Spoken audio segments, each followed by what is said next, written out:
Hey there, I'm Yasmin. Just your everyday, no nonsense kind of gal, but I've got a story to share. A story of heartache, perseverance, and unexpected strength. A few years back, life hit me with a curveball I never saw coming. My husband Tyler and I were living the typical American dream.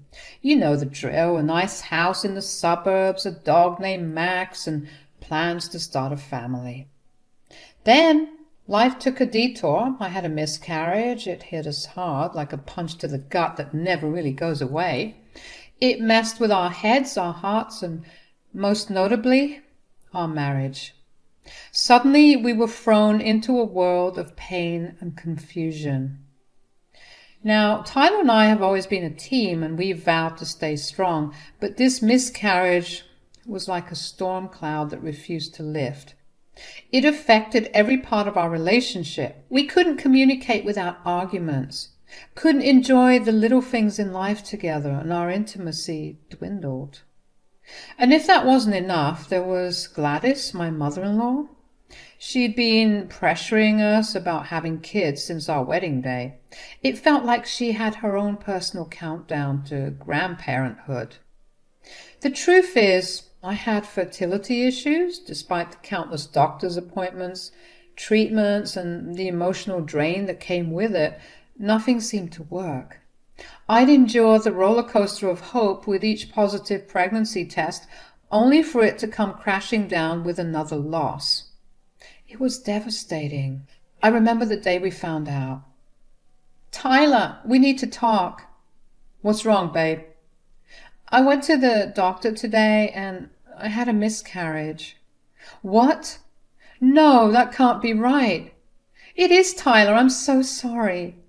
"This isn't fair, Yasmin. We've been through so much already." "I know, Tyler. I never asked for this to happen." "But we wanted this so badly. We did everything right, Yasmin." "I know, Tyler. I wanted it more than anything. Do you think I wanted this?" "I just don't get it, Yasmin. Why does life keep kicking us when we're down?"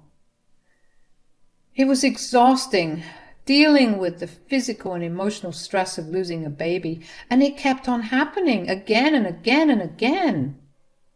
Years went by, and let me tell you, trying to have a baby was getting seriously tough. It was like this big weight just hanging over us all the time, and it got heavier as time passed. Our friends and family meant well, but they couldn't help but notice we were still kidless. They'd throw in comments and questions about when we'd finally have a little one.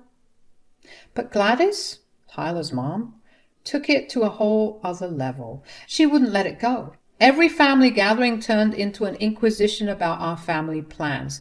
And she always seemed to blame me, like it was all on me that we didn't have a child yet.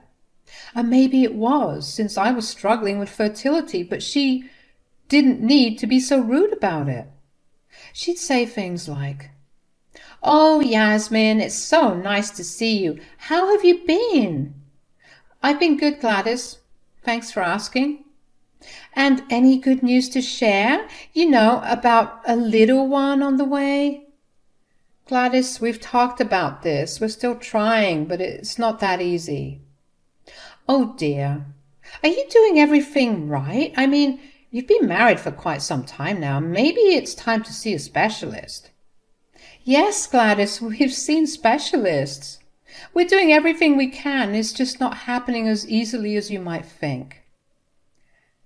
"Well, maybe you should try some of those natural remedies. I've heard herbal tea and certain positions can really help. I really want a grandbaby. You know this." "Gladys, we appreciate your concern, but this is a private matter. We're handling it the best we can." "Oh, please, private salivate. We're family. We should talk about these things openly." "I understand that, Gladys, but let's just enjoy our time together today without discussing this, okay?" "All right, dear. But tick, tick, time is wasted, and soon you won't be able to have kids at all." "I'll keep that in mind, Gladys." She was so annoying. It was always like this, trust me. I felt so much pressure and shame for not being the perfect daughter-in-law and providing her with her grandkids. And the funny thing, I never heard her attack her own daughter with these expectations. Hell, she wasn't even married. Yet she got a free pass? It was super annoying. It was an incredibly tough period in our lives. The pressure from Gladys just kept mounting, and it felt like she was constantly holding my fertility against me. I could see the strain it was putting on Tyler and me. I suggested adoption several times, but Tyler remained stubborn, insisting on only having a biological child. We'd have these heated arguments about it. I'd tell him how cruel and insensitive it was to differentiate between biological and adopted children, because in my eyes there's no difference. But he couldn't shake the idea that he wanted his own baby. It was heartbreaking because I knew there were so many children out there in need of loving homes. As for Gladys, her behavior became outright rude. She was relentless in blaming my infertility for everything, as if it was something I could just magically fix. I felt like I was caught in this impossible situation, trying to save my marriage while battling this constant barrage of judgment and criticism. It was emotionally exhausting. And of course, Gladys didn't stop to let me know her true feelings about my infertility. Yasmin, you need to fix this, and fast. You're the reason we don't have any grandchildren yet. Gladys, I've been trying everything I can, but it's not that simple. You know, I'm dealing with fertility issues. Well, you need to try harder. We can't have our family line end with you. I just couldn't understand why she was so adamant about this baby thing. Like, seriously? Expecting kids was one thing, but I swear she was about to go all Handmaid's Tale on me if I didn't pop out a baby right that instant. I decided to have a heart-to-heart conversation with my sister-in-law, Faith, who had always been more understanding. Faith, I don't get it. Why is your mom so fixated on me having a baby? It's not entirely in my control, and she's making my life miserable. Yasmin, it's not just about grandkids. I could tell that she was holding something, and after some prying, she finally spilled what she had been hiding. I overheard her talking to some family friends. Mom's worried that Tyler might leave you for someone younger, someone who can have kids. What? Tyler would never do that. I know you believe that, but you don't know Tyler. He used to be quite the player growing up. And you've just been sitting on this information? Hey, I don't know what you want me to do. That's my brother, and I'll always have his back. You're lucky I even revealed this information, and to be honest, I think I agree. What? Yeah, Yasmin, time is ticking. And I'm not saying it's right, but I wouldn't be surprised if he did leave you for someone younger. There's this one co-worker. She's an intern. She's about 24 or so, and let's just say that they enjoy talking to each other. I couldn't believe what I was hearing. My husband was not only thinking about leaving me for someone younger, but already entertaining other women behind my back. My heart had reached its breaking point. After discovering Tyler's betrayal and his affair with a younger co-worker, I couldn't pretend any longer. The wedge between us had grown into a gaping chasm, and I knew it was time to confront him. One evening, he mustered the courage to ask me about my distant and standoffish behavior. I couldn't hold back any longer, the pain and frustration bubbling over. I lashed out, accusing him of infidelity and telling him that I wouldn't be surprised if he was cheating on me. At first he denied it, as anyone caught in such a situation might. But as the seconds ticked by, he eventually admitted to his wrongdoings. At that moment, the anger and betrayal were too much for me to bear. I slapped him, a physical manifestation of the pain he'd inflicted upon me, and declared that I wanted a divorce. Tyler's reaction was predictable, a mix of pleading and begging for forgiveness. But I saw through it all. I wasn't blind to the possible motive behind his desperation. You see, I had built a comfortable life for myself and, thanks to my career and wise financial choices, had accumulated considerable wealth. It had become painfully clear to me that Tyler had clung to our deteriorating relationship, hoping that if we had a child, he could secure his financial future through child support payments in the event of a divorce. How slimy. I was done with the lies and the charade. I knew I deserved better than this, and my wealth wouldn't be used as a bargaining chip in this heartbreaking situation. Worthless scum! How could you, Tyler? How could you betray me like this? Yasmin, please, just listen to me. I messed up. I know I did. I'm so sorry. Sorry? Sorry doesn't cut it, Tyler. You cheated on me with that woman from your office. Yasmin, you have to understand, I was feeling so inadequate, so unfulfilled in my life. I thought having a child would make me feel like a real man, like I was worth something. Oh, really? So you thought cheating on your wife was the solution? Did you think sleeping with someone else would magically make you a better person? No, of course not. I was an idiot to think that. I just didn't know what to do. You didn't know what to do, so you decided to hurt me instead. Do you even realize the pain you've caused? Yasmin, I can't lose you. Please, let me make this right. I'll do anything. Anything? Do you think you can make up for this with a few empty promises? You need to grow up, Tyler, and take responsibility for your actions. As I sat in the lawyer's office, signing the final divorce papers, a sense of relief washed over me. The weight of a broken marriage and Tyler's betrayal was finally lifting, and I felt like I could breathe again. Gladys and Faith had tried to convince me to reconsider, but I couldn't ignore the deceit they had harbored. I knew what was right for me, and staying with a man who had cheated was not an option.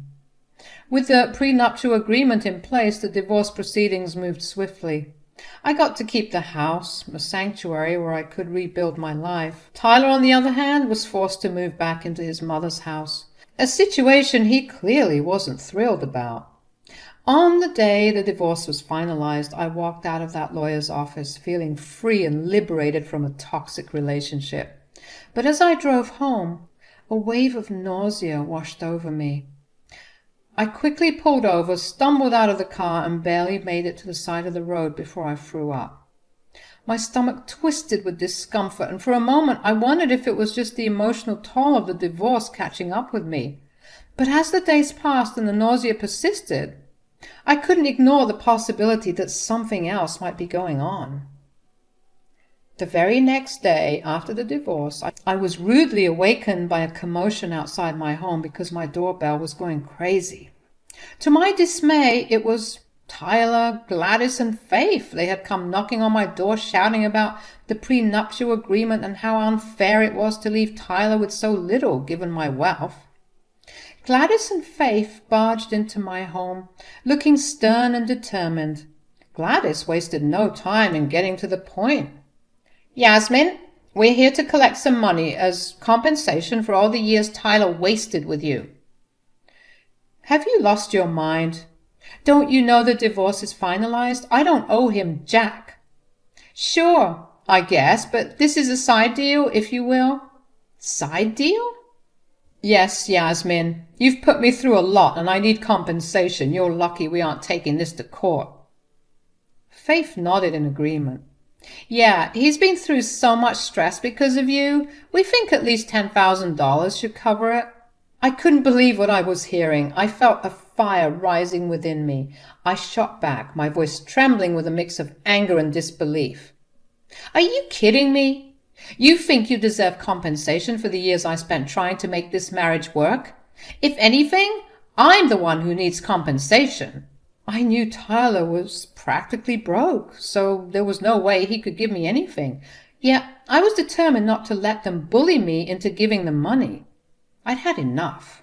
With a mix of anger and determination, I retorted that the whole point of a prenup was to protect my assets.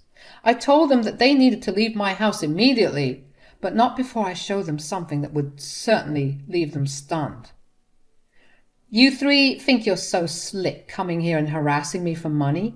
You're lucky I'm not calling the cops on you right now, but just wait one moment before I do. I need to show you something. I rushed back upstairs, my heart pounding. I returned with the pregnancy test in my trembling hand, their eyes widening with shock and disbelief as they saw it. The test clearly read positive. As they passed the test around, I explained that I had thrown up the previous night and decided to take the test on a whim. The result was unexpected, to say the least. Later that day, I had a hospital appointment to determine how far along I was in the pregnancy. Tyler, Gladys, and Faith stood there, jaws practically on the floor, unable to comprehend the twist of fate that had just unfolded before them. You know what, Gladys, Faith? Karma is a real piece of work, and I guess the universe decided it was time to bless me. I'm having a baby, but I'm no longer tied to any of you. The baby might be Tyler's, but this baby is going to be all mine. Faith and Gladys exchanged worried glances before Gladys spoke up. Yasmin, let's not be too hasty here. We could work something out and discuss an arrangement. Tyler, finally finding his voice, mumbled incoherent apologies, his eyes brimming with regret. But I wasn't having any of it. I'd had enough of their manipulation and toxicity. No more arrangements, no more excuses. Get off my property, all of you, before I call the police. I'm done with this toxic circus. Gladys and Faith exchanged worried glances as I stood firm in my decision. I could sense their desperation to change my mind, but after years of enduring their emotional pressure, I had built a wall that was not so easily broken down. Gladys finally broke the tense silence. Yasmin, you have to understand that we care about this family.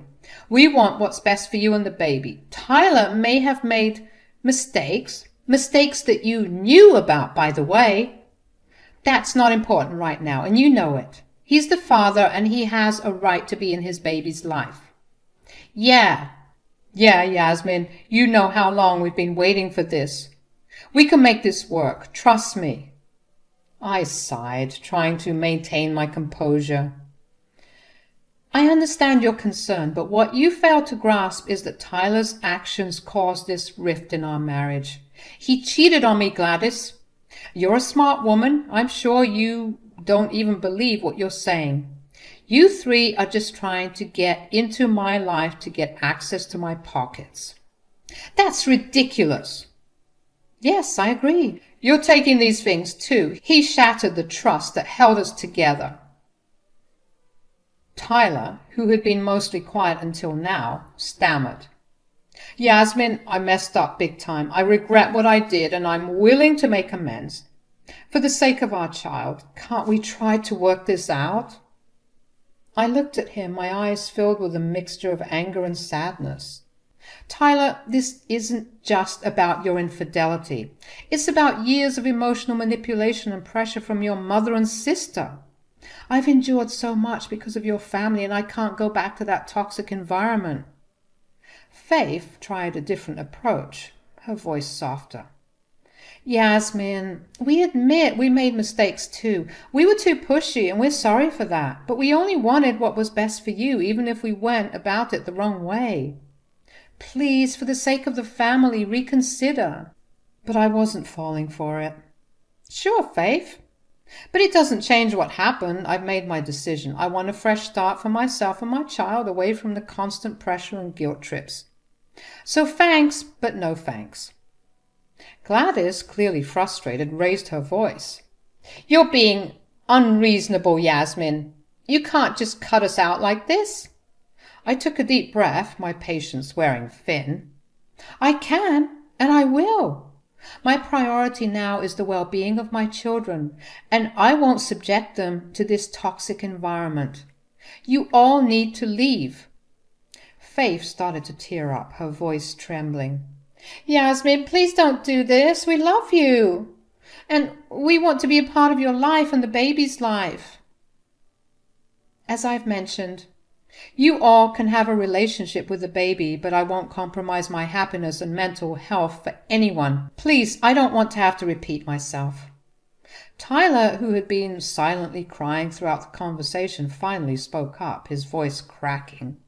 Yasmin, please reconsider. I'll do whatever it takes to make things right. I'm sorry about those girls. They meant nothing. I looked at him, my heart aching for the man I once loved. Tyler, it's too late for us. But you can still be a good father to our child. Just remember that actions speak louder than words. With that, I turned and walked away, locking my door behind them, leaving Gladys, Faith, and Tyler standing there, their faces filled with a mix of sadness and regret. It was time to start a new chapter in my life, one where I could finally breathe without the weight of their expectations and demands. Life had taken a turn for the better. I had my beautiful baby girl, and she was the center of my universe. She was healthy, thriving, and source of immeasurable joy in my life. Each day spent with her filled my heart with love and gratitude. I had decided to allow supervised visits with Tyler, Gladys, and Faith, as I believed that my daughter deserved to know her father and have a connection with her paternal family. However, I had set clear boundaries, and I expected those boundaries to be respected. But every visit seemed to be accompanied by the same chorus of pleas and accusations. They insisted that I was being selfish for not reuniting with Tyler. The pressure and guilt-tripping were relentless, and it started to wear on my patience. One day, during yet another supervised visit, the familiar arguments began. Gladys and Faith launched into their usual tirade about how I was tearing the family apart. They claimed that I was depriving my daughter of a complete family and that she deserved to have her parents together. I had had enough. I gently placed my baby girl in her crib and turned to face them, my voice firm but weary. I've been patient, and I've tried to maintain a civil relationship for the sake of our child, but this constant badgering and shouting are unacceptable.